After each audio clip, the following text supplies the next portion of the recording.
Doctor Umar था, आतंकी उमर, ये कहां पर रहा था इन 10 दिनों में, ये बात अब निकलकर सामने आ रही है। नू में किराए के घर में रह रहा था उमर और दिल्ली धमाकों से पहले नू में ही रहा था। यहां पर एक किराए का घर इसने ले रखा था और यहां पर ये ब्लास्ट से 5 दिन पहले तक रहा और दिल्ली पुलिस की टीम ने यहां पर सर्च की है और ये बताया जा रहा है कि यहां पर ये रुका और हिदायत कॉलोनी है नू में, जहां पर ये किराए का मकान है जिसको लेकर ये रह रहा था। अनुष्का हमारे साथ है। अनुष्का, बताइए ये मकान किसका है, कैसे ये वहां पर पहुंचा, कौन लोग इसकी मदद कर रहे थे वहां पर रुकने में?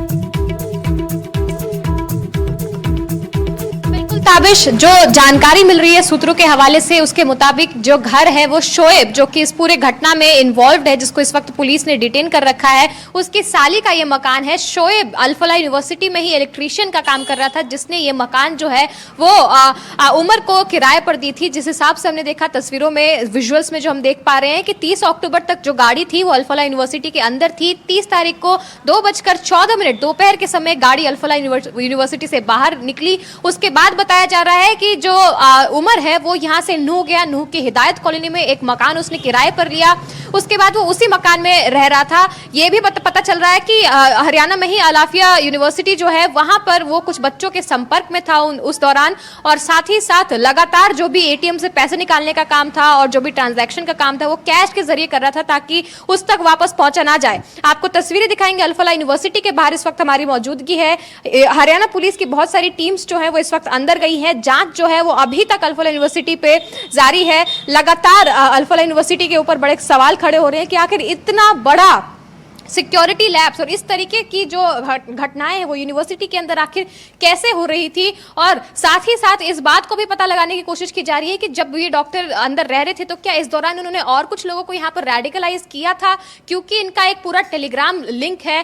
थ्रेमा ऐप के जरिए सभी लोग बातचीत किया करते थे और साथ ही साथ एक लंबा चौड़ा नेक्सस है। अभी हम देख रहे हैं 6 राज्यों में अलग अलग जगहों पर छापे पड़ रहे हैं। एनआईए के जो रेड्स हैं वो की जा रही हैं और यूनिवर्सिटी के ऊपर भी 2 FIRs जो है वो किए जा चुके हैं, क्रिमिनल कॉन्स्पिरेसी पे और दूसरा फॉर्जरी पे। नैक ने एक्रीडेशन को लेकर के इनको शो कॉज नोटिस दिया है और साथ ही साथ यूजीसी और एनएमसी जैसी बड़ी बड़ी मेडिकल जो बॉडीज हैं उन्होंने भी इनके ऊपर बड़े सवाल खड़े किए हैं कि आखिर इस तरीके से जो गतिविधियां हैं वो यूनिवर्सिटी के अंदर आखिर कैसे हो रही थी। अनुष्का, जहां पर ये उमर रह रहा था 10 दिन तक, ये उस नू वाले किराए के घर में रहा था, क्या अब मकान मालिक से क्या पूछताछ हो रही है? उन्होंने कुछ बताया इस बारे में? क्या उनको इसकी गतिविधि पर कोई शक नहीं हुआ? बिल्कुल, जो सूत्रों के हवाले से जानकारी मिल रही है, जैसा कि सुरक्षा एजेंसी जो इसमें अभी शामिल है उनका बताना है कि जो शोएब है उसकी साली का मकान है। शोएब इसी यूनिवर्सिटी में इलेक्ट्रीशियन का काम कर रहा था, उसने ही उमर को ये मकान दिलवाया था, जिसके बाद से वो यहाँ पर ब्लास्ट से पहले जो कुछ दिन बचे थे उन सभी दिनों में वो नूह के इसी इलाके में रह रहा था। बहुत सारे विजुअल्स आए हैं। दिल्ली पुलिस ने 50 से ज्यादा CCTV कैमरेज जो है वो खंगाले हैं ताकि इस गाड़ी की जो मूवमेंट्स है उसको ट्रैक किया जा सके और इस बात को इस्टेब्लिश किया जा सके कि आखिर कैसा रूट लेकर ये यहां पर पहुंचा था।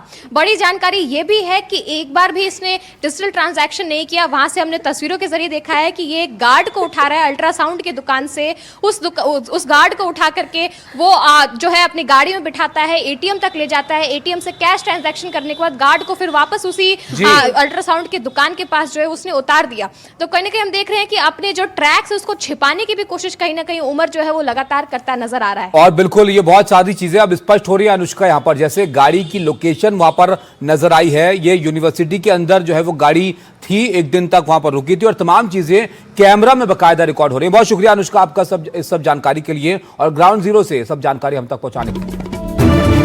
और इसी बीच एक और बड़ी खबर मिल रही है। जैश टेरर मॉड्यूल में बड़ी कार्रवाई की गई है। एक MBBS छात्रा प्रियंका पकड़ी गई है। हरियाणा की रहने वाली प्रियंका बताई जा रही है और अनंतनाग मेडिकल कॉलेज से प्रियंका को हिरासत में लिया गया है। ये बड़ी कार्रवाई हुई है अनंतनाग में। जैश टेरर मॉड्यूल में बड़ी कार्रवाई। MBBS की छात्रा प्रियंका पकड़ी गई है। हरियाणा की रहने वाली बताई जा रही है और अनंतनाग मेडिकल कॉलेज से इसे हिरासत में लिया गया है।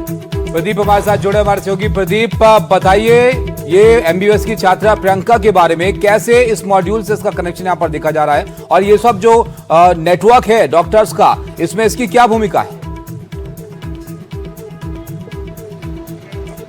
बिल्कुल आपने सही कहा। नेशनल इन्वेस्टिगेशन एजेंसी की पूरी कोशिश है जो ये जैश ए मोहम्मद का व्हाइट कॉलर टेरर मॉड्यूल है इस पे पूरी तरह से शिकंजा कसा जाए। और पिछले दिनों से हमने देखा है कि काफी रेड भी हो रही है और साथ ही साथ जो ये 3 डॉक्टर पकड़े गए हैं, डॉक्टर अदील, डॉक्टर मुजम्मिल और डॉक्टर शाहिना, उनकी इंटेरोगेशन भी चल रही है श्रीनगर में इस समय। और एनआईए के चीफ भी इस समय कश्मीर में ही हैं और वो पूरी तरह से इस पे नजर रखे हुए हैं। और इसी दौरान उन्हें इन्फॉर्मेशन मिलती है और ये डॉक्टर प्रियंका शर्मा जो कि रोहतक की रहने वाली है, हरियाणा की, वो यहाँ पे फाइनल ईयर की स्टूडेंट थी अनंतनाग गवर्नमेंट मेडिकल कॉलेज में। वहां से उन्हें उठाया गया है, इस समय जॉइंट इंटरोगेशन सेंटर में भेजा गया जहां पे उनकी पूछताछ की जा रही है। बताया जाता है कि ये डॉक्टर अदील और डॉक्टर उमर के साथ इंटरेस्ट थी क्योंकि वो भी, अदील भी पहले गवर्नमेंट मेडिकल कॉलेज अनंतनाग में थे, फिर बाद में उनकी सर्विसेज को टर्मिनेट किया गया था क्योंकि एक नेग्लिजेंस की वजह से डेथ हुई थी। क्योंकि उनका ट्रैक रिकॉर्ड इतना अच्छा नहीं था, उनके खिलाफ काफी शिकायतें आया करती थी जिसकी वजह से उनको नौकरी से निकाल दिया गया था और उसके बाद वो सहारनपुर चले गए थे। और अब उनका कनेक्शन कब कैसे हुआ ये सारा तो जांच के बाद पता चलेगा,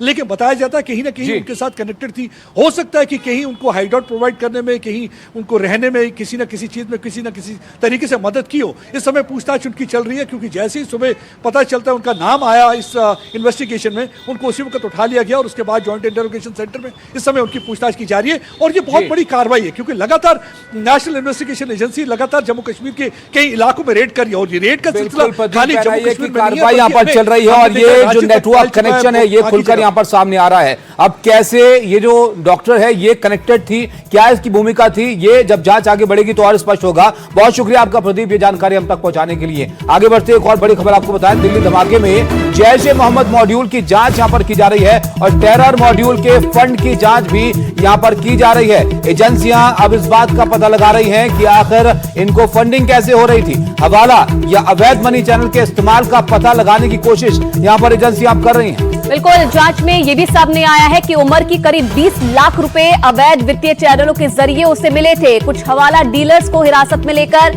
पूछताछ भी की जा रही है और आरोपी डॉक्टरों ने नूमे बाजार से बड़ी मात्रा में फर्टिलाइजर कैश में खरीदा था। ये कैश कहां से आया था, कहां से मिला था, कहां से इन लोगों को ये ब्लास्ट में इस्तेमाल जो भी सामग्री थी उसे खरीदने में कहां से मदद मिली थी, कहां से कैश मिला था, इसकी जांच अब की जा रही है। और बताया जा रहा है कि कुछ हवाला डीलर्स ऐसे हैं जिनसे जो जांच एजेंसियां हैं वो पूछताछ कर रही है।